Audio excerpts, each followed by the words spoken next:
रत्न भी माना जाता है। उनके बारे में आपको कुछ बताना चाहती हूँ।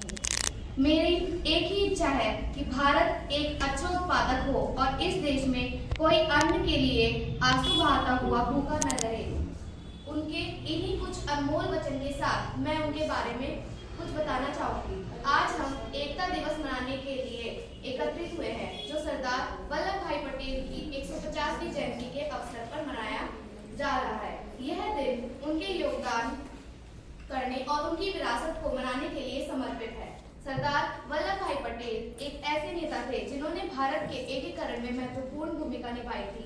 उन्होंने राजाओं और नवाबों को समझाने और मनाने की कला में महारत हासिल की और 562 रियासतों को भारत के संघ में शामिल करने में ये प्रथम वर्ष की छात्रा हूँ।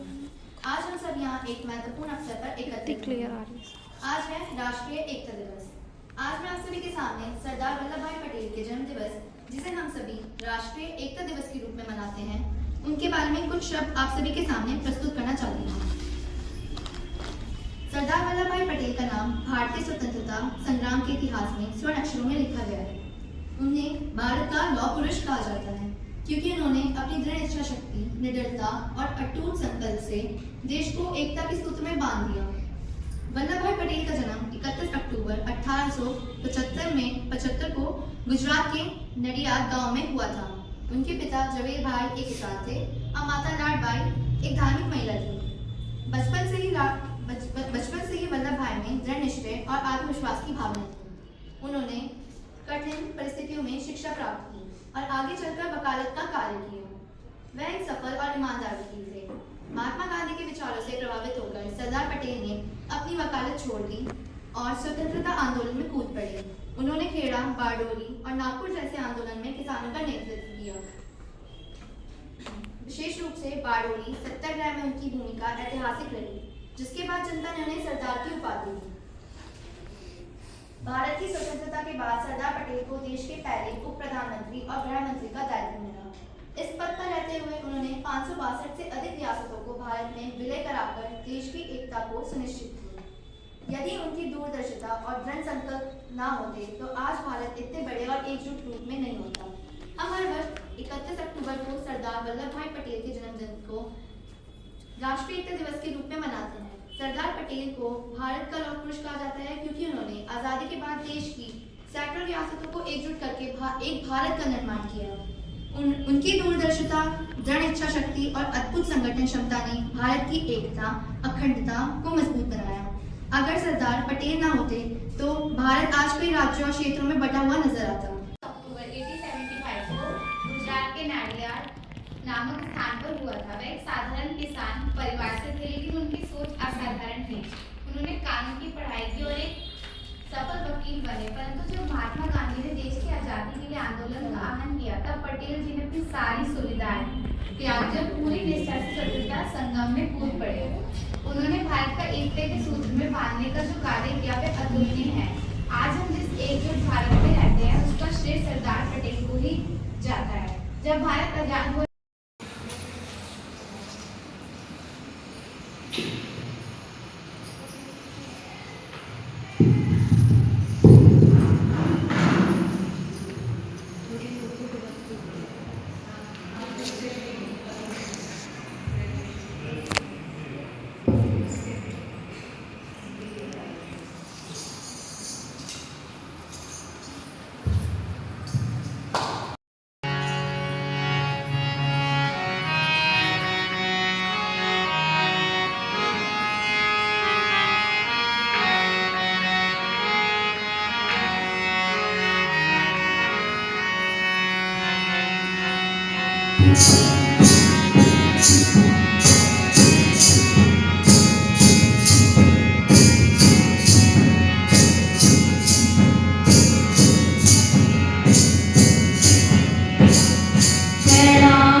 हेलो। तन्मयता और राग दोनों जब एक साथ होते हैं तो कितनी सुंदर प्रस्तुति बनती है। बिल्कुल उसी तरह जब आप अपने जीवन में योग को उतारते हैं तो आप अनुशासन सीखते हैं।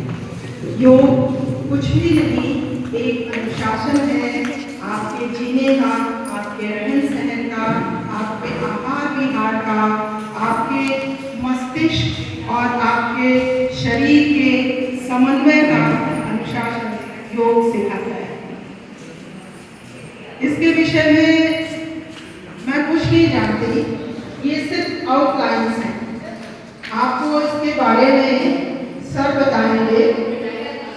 मैं आप लोगों के सामने सर का अति संक्षिप्त परिचय दूंगा, अति संक्षिप्त। अगर मैं सर का परिचय देने लगी तो 1 घंटा तो उसी में चला जाएगा। तो मैं आप सभी के सामने सर का एक बहुत ही संक्षिप्त परिचय दे रही हूँ। वर्तमान में सर जो है वो देव संस्कृति विश्वविद्यालय में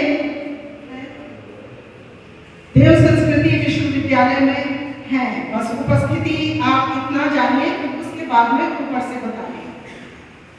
सर का जो एकेडमिक क्वालिफिकेशन है MA, PhD एंड D.Litt यानी कि डॉक्टर ऑफ लिटरेचर, आप अपने उसमें विषय विशेष पे 36 साल तक सर ने गुरुकुल कालनी हरिद्वार में योगा के शिक्षक के रूप में रहे। सिर्फ शिक्षक के रूप में नहीं, उन्होंने वहाँ शुरुआत की, वहाँ योगा की नींव डाली और उसके फाउंडर ऑफ योगा के नाम पे सर ही जाने जाते हैं। और उनके नाम से वहाँ की बहुत सारी गुरुकुल कालनी विश्वविद्यालय की बहुत सारे पद उनके लिए रहे हैं। बोर्ड ऑफ स्टडीज का हो, डीन का हो, स्टूडेंट वेलफेयर एसोसिएशन का हो, या अपना डिपार्टमेंट हेड हो, या स्टार्ट करने वाला। तो हमें सबसे पहले नींव देखनी चाहिए जो हमारी इस बड़ी बड़ी कुर्सियों के नीचे दब जाती है। तो उस गुरुकुल कालनी विश्वविद्यालय में नींव की ईंट का काम योगा के लिए 26 साल तक PhD के सुपरवाइजर रहे हैं और इनके अंडर में 50 उपलब्धियां ग्रहण कर चुके हैं बच्चे। 50 उपलब्धियां, 50 बच्चे PhD प्राप्त कर चुके हैं। और सर ने